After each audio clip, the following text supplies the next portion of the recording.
My name is Claire Hart.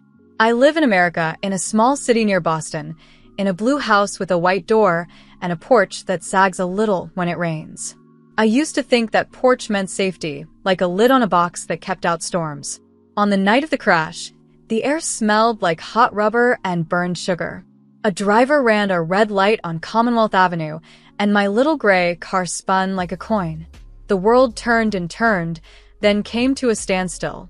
Sirens came fast. Someone's hand found mine through the broken window, warm and steady. "You're okay," a woman said. "Stay with me." I held that voice like it was a rope across a river. At the hospital, bright lights drew hard lines on the ceiling. My head throbbed in time with the beeping machines. A nurse with neat braids and kind eyes told me her name was Grace. She tucked a blanket around me and said, "You're safe, Claire." A young doctor named Ethan pressed on my ribs and asked me to follow his finger with my eyes. He said the words I wanted to hear. No spine damage, no surgery, just a broken wrist, bruised ribs, a small concussion, and rest. I nodded and tried to believe him. When the room went quiet, I asked for my phone. I wanted soft voices and warm hands. I wanted my parents to say, "We're on our way." They were not in America. They were in Europe, Venice to be exact, posting photos of bright boats, stone bridges, and glasses of pale wine. When the hotel line clicked, I heard water and laughter. "Mom," I said. "Dad, I was in a car accident. I'm at St. Agnes in Boston. Can you?" "Oh, Claire," my mother said, her voice airy, as if I had stepped on the hem of her gown. "Stop being dramatic. You're only acting like you're in a cheap movie." "A cheap movie," she said, while I lay under white light with dry blood on my sleeve. I stared at the ceiling tile above me. A hairline crack ran through it like a thin river cutting through rock. My father took the phone and sighed, the way he sighs when a waiter is slow or a bill looks wrong. "Claire," he said, "you're 30, not 13. We're in Venice. Don't ruin it with your storms." The call ended like a door closing. Trucks murmured on the street outside. Grace checked my chart and asked if I needed anything. "Just water," I said, and when she left, I let the quiet settle.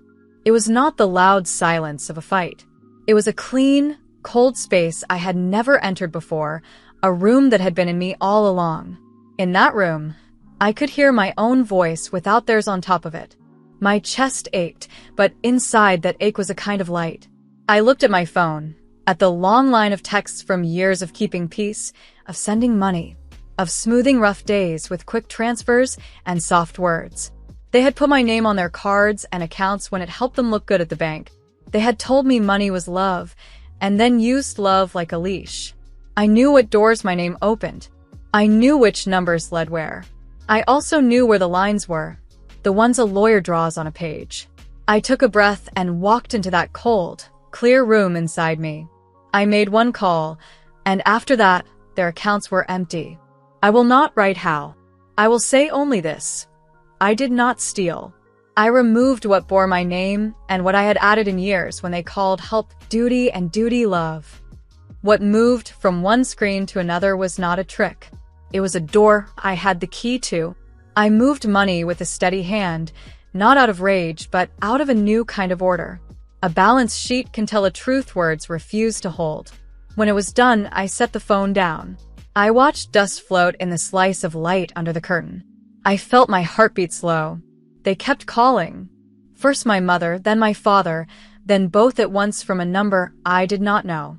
"Why is our account empty?" my father yelled. I could hear water against stone in the background and the tremble in his voice when a plan slips. "Claire, what did you do? Do you think this is funny?" My mother's voice cut in, high and thin. "This is cruel. We are in Venice. Everyone is watching." The car declined at dinner. I listened to them volley blame back and forth, then held the phone to my ear and spoke in a voice I recognized but had never used on them. "You taught me," I said, "that the one who pays gets to speak. I am done buying silence. I am done buying love. I am hurt, and you called me a joke." They talked over me, louder and louder, as if volume could turn back time. I let them finish. "You will be fine," I said. Sell the watch you don't need. Sell the bag you don't carry. Ask each other what love is when it does not swipe. The line went quiet for one long second. Then my father said my name in the old way, soft at the edges, the way he did when I was 5 and brave. I almost answered that sound. Almost. Grace came back with my water and an extra pillow. She looked at my face and did not ask hard questions. Pain level, she said. 6, I said. She pressed a cool pack to my ribs and told me to breathe in and out like waves. When she left, I opened my notes app and wrote 3 lines. Rest. Tell the truth when it hurts. Keep the door closed. Outside, a siren passed, then faded. Inside, the machines blinked green. I touched the splint on my wrist and thought of my blue house and its white, sticky door. I thought of that porch in the rain and how it had never kept a real storm out. I did not cry. Tears felt too small for the shape of this night. Instead, I counted what was mine. My breath, my body, the quiet inside me, the dollars now in an account with only my name, the right to decide what comes next. I counted the people who had been kind without asking for a receipt. Grace with the blanket, Ethan with the careful hands, the woman who held my fingers through the window. I made a promise to pay kindness forward, not with grand gestures, but with steady ones, as steady as a lock turning. I set the phone to silent. I closed my eyes. Morning came with soft light and the sound of carts in the hall. Coffee drifted in from somewhere. I watched the crack in the ceiling and saw, not a river this time, but a road. It did not lead to Venice, or to the version of family I had tried to buy for years. It led away from begging, away from dread, towards something small and honest. I did not know the full map yet. I only knew this. I would walk it, and for the first time, I believed that my own 2 feet on American ground could be enough. The next morning, the hospital coffee tasted like cardboard and hope. I held the warm paper cup in my left hand because my right wrist was still stiff in its splint and watched a thin band of sky between 2 brick buildings. The blue there looked like a small promise. Grace came in with the blood pressure cart, her badge swinging on a ribbon. She asked about my pain and then, softly, about my sleep. I told her the beeps kept time better than any clock. She laughed and said her brother in New York made pancakes at a diner that opened before dawn. If you ever pass through, she said, order the short stack and sit by the window. It felt good to talk about simple things like pancakes and windows and warm plates. It felt like a rope back to the world. My phone lit up with my father's name. I let it ring once, twice. I answered on the 3rd ring because I am not cruel, no matter what they will say. His voice came low, like a stage whisper. Claire, this is not funny. We had dinner on the Grand Canal. The card declined in front of everyone. I could hear water moving and a waiter trying to be calm while a bill waited on a tray. I looked at the sky again. That small promise. Dad, I said, slow and clear. This is not a joke. This is the bill. You called me dramatic while I lay in a bed alone. You told me not to ruin your night when my skull hurt. Don't be childish, he said. We raised you. We paid for your school. We gave you your car. He was building a wall from old receipts, brick by brick. I felt tired to my bones. You paid for me, I said, and then tried to own me. I heard my mother take the phone. The water sounded closer now, like the boat had bumped a stone. This is Europe, she said in the voice she uses when she thinks a room is watching. Do you know how rude it is to bring this up here? I swallowed the laugh that rose in my throat. This is America, I answered. This is my life. The words that had formed in that cold, clear room inside me the night before stood up and faced the light. Now our relationship is over, I said, and from today I will not pay any of your unnecessary expenses, and I am leaving home forever and leaving this hospital whose address you know now. Silence. Then the old trick, my mother's soft sigh, my father's low hurt, as if sound could braid a rope around my ankles. Don't be silly, my mother said. We'll talk when we're back. I looked at the 4-pump blinking like a metronome. No, I said, steady as a lock turning. There won't be a back. I hung up. My thumb shook. I set the phone face down and let the quiet come like a wave that washes ashore clean. Discharge came with a pen that bled too much ink and forms that said I agreed to be the one to care for my own body. Ethan checked the dilation of my pupils and told me to rest, eat, and avoid bright screens. Small walks. Big water, he said, and drew a smiley face on the bandage because he is that kind of man. Grace slid the bracelet off my wrist like a ribbon, then squeezed my shoulder. You'll be okay, she said. Okay is allowed. I nodded. I signed the papers with my aching hand and thanked the room for keeping me alive. I thanked the beeps and the walls and the way the morning light had crossed the floor. I had $42,000 sitting in a new account, money that had once been waved at me like a promise and a leash. When I saw the number, I did not feel rich. I felt level, like a shelf set right at last. I breathed out. Then I did one more thing because the room inside me asked for it. I sent £1,000 to a relief fund in London for women who need safe rooms and clean locks. A woman I met once at a shelter in Boston had said, "A door can save a life." I believed her because a door was saving mine. When the receipt arrived, I saved it in a folder named Light. They called again. Then they texted. The words leaped and snapped, thief, ungrateful, cruel, then swung back towards sweet. Darling, this isn't you. Let's be reasonable. I did not answer. I made a new rule for my house, even though I was not home. No speech after harm. It felt like opening a window and letting smoke out. I used the hospital Wi-Fi to set a filter that sent their messages into a quiet box I did not have to open. I added a calendar note in plain words. Do not explain the lock to those who keep breaking the door. I smiled at my own small sentence. I like things that fit in a single line and hold. On my way out, I stopped at the hospital chapel. It was a small room with a wooden bench and a glass dish of tea lights you could light with a long match. No one else was there. I sat, not to pray in any grand way, but to let my body be a still thing for a minute. I thought of my blue house with the white door back near Boston and how I would not go back to it. A house is only safe when the people inside it are kind. I whispered, "Thank you for the kind ones," and named them. Grace with the blanket, Ethan with the steady hands, the woman at the crash who held my fingers through the window. I stood, lit one candle, and left. I took a car service to a small motel across town, paid in dollars, and asked for a room on the second floor. The clerk slid a key card across the desk and wished me a good day in a tired but friendly voice. In the room, I closed the door and turned the latch, then turned it again, like a ritual. The bedspread had a loud pattern. The lamp flickered once before it settled, and the air conditioner hummed like a calm animal. I set my bag on the chair. I looked at the mirror and saw a woman with bruises like faded clouds and eyes that did not look away. I opened my laptop and wrote a short letter for a small-town lawyer to check.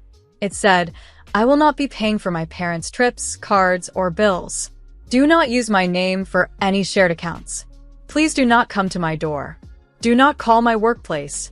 All future contact must be by letter and only for legal matters." I attached the letter to an email with the subject line boundary. It cost me $250 for the lawyer to read and bless it. When he replied, "Clear and sufficient," I felt something in my chest unclench. Night came with rain that tapped the window. I ate a sandwich in slow bites and put the receipt in a new folder named House, because I had decided a house would come, and I wanted the story of how I built it to have a spine.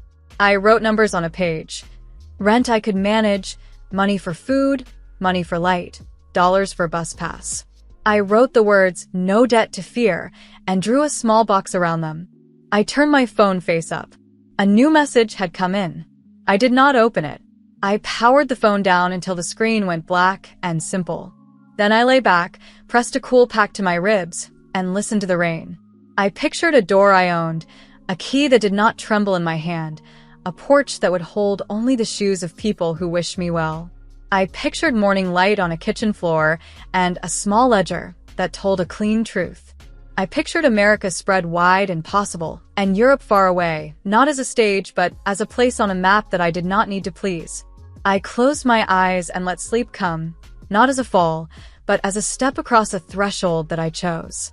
I left St. Agnes with a canvas bag and a map I had drawn only in my mind. I did not go back to the blue house with the white door. That address felt like a museum of old scenes, dinners served like performances, quiet looks that cut deeper than words, the creak of a stair that always warned me I was not alone. The bus station smelled like coffee grounds and wet coats. I bought a ticket with cash, folded the change, ones and fives, into my pocket, and asked the clerk which side of the coach had the better view. "Left if you like rivers," he said. I took the left. The bus hummed through the outskirts of Boston, past warehouses and red brick, and then the world widened into trees and billboards and the glitter of water keeping pace with us. Providence went by in a blink, then New Haven, then the long gray stretch near Stamford, where the sky felt heavy enough to touch. I pressed my splinted wrist to my chest and slept like a stone rolling downhill. New York rose like it always does suddenly, then all at once. I got off at Port Authority and felt the city's pulse press into me. I kept my phone off. I kept my steps small and clear. The next hospital was a world away from the first, even though it sat on the same American ground. New faces, a new intake nurse who called me Han, a new hallway with the same faint bleach and lemon smell. I handed over my ID and insurance card and felt the click of being a person with a name that, here, meant nothing at all.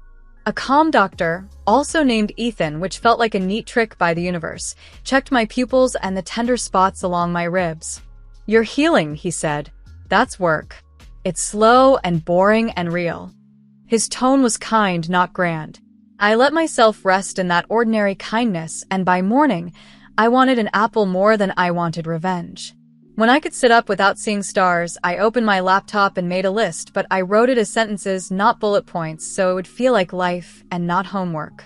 I decided I would find a small town where rent was not a cruel joke, a small house with a lock that answered to my hand, and a patch of grass that did not answer to anyone. I would find work that paid enough for me to sleep without dread, and I would find friends who did not keep score on a ledger no one else could see.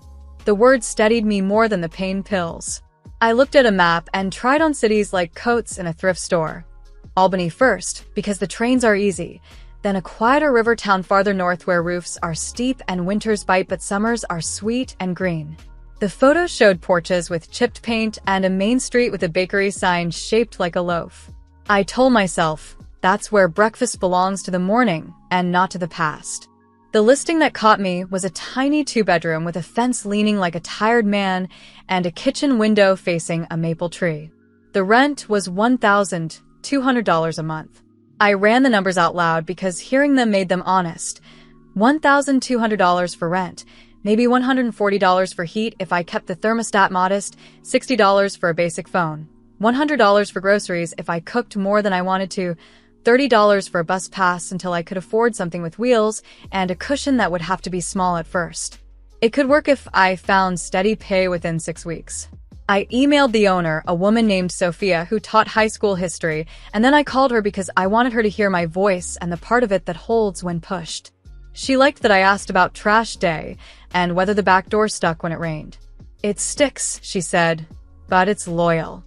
We both laughed, and then she said the house was mine if I could bring the first month last month and a small deposit $2,900 in all. I wired the money from the account that had my name alone and watched the numbers shift from $42,000 to $39,100. The change felt like opening a safe and finding air, like stepping into a room and realizing the light switch works. My first afternoon in town, I walked the few blocks of Main Street and let the rhythm of the place introduce itself. There was a post office with a flag that snapped in the wind, a hardware store that smelled like metal and oil, and a bakery with a bell on the door. I went in for bread and came out with a job. The owner, a round man named Ben with flour on his sleeves, asked how long I had been baking.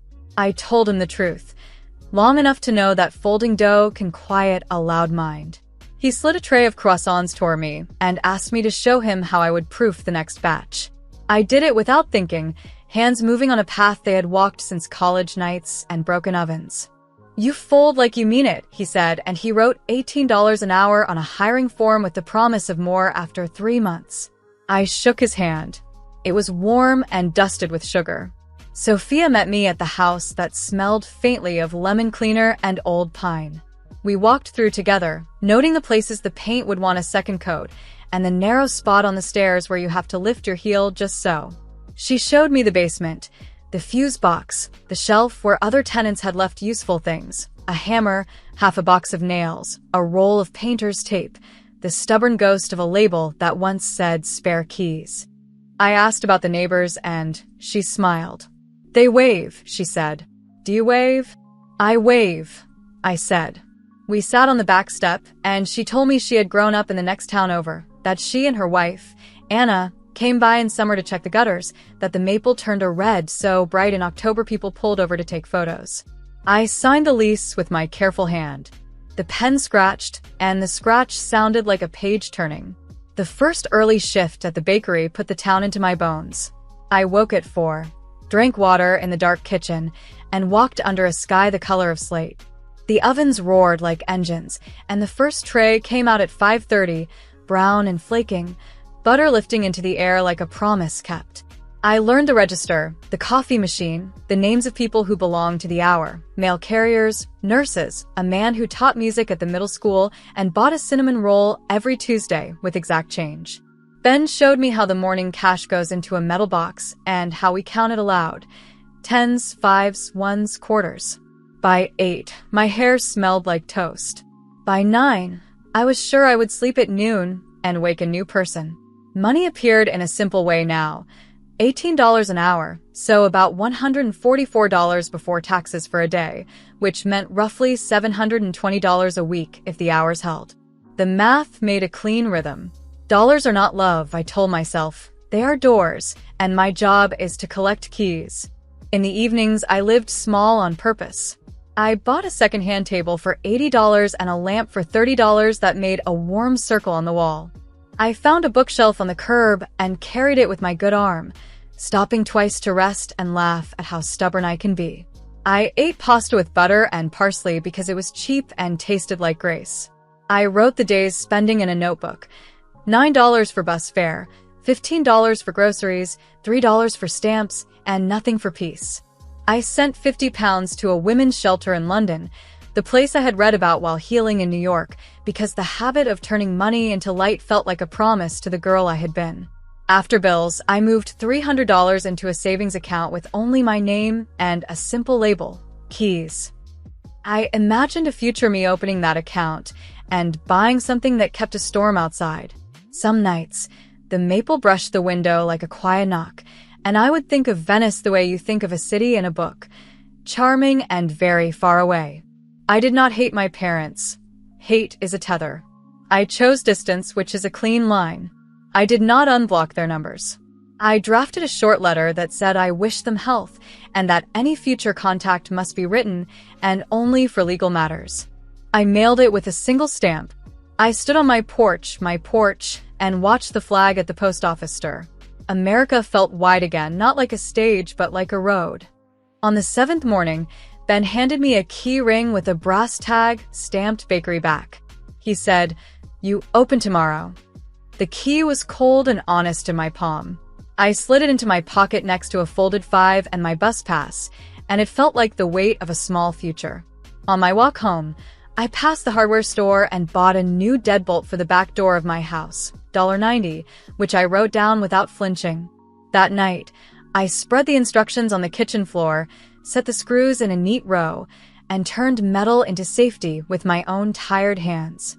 When the bolt slid home for the first time, the sound was the whole chapter. Ordinary, final, and mine. My new house smells like lemon soap and warm bread. The white door sticks when it rains, but the lock answers to my hand. I painted the front room a soft gray and put a second-hand blue couch under the window. I bought a little oak table for $80 and a lamp like a small sun for $30. I found a bookshelf on the curb and carried it home with my good arm and my stubbornness.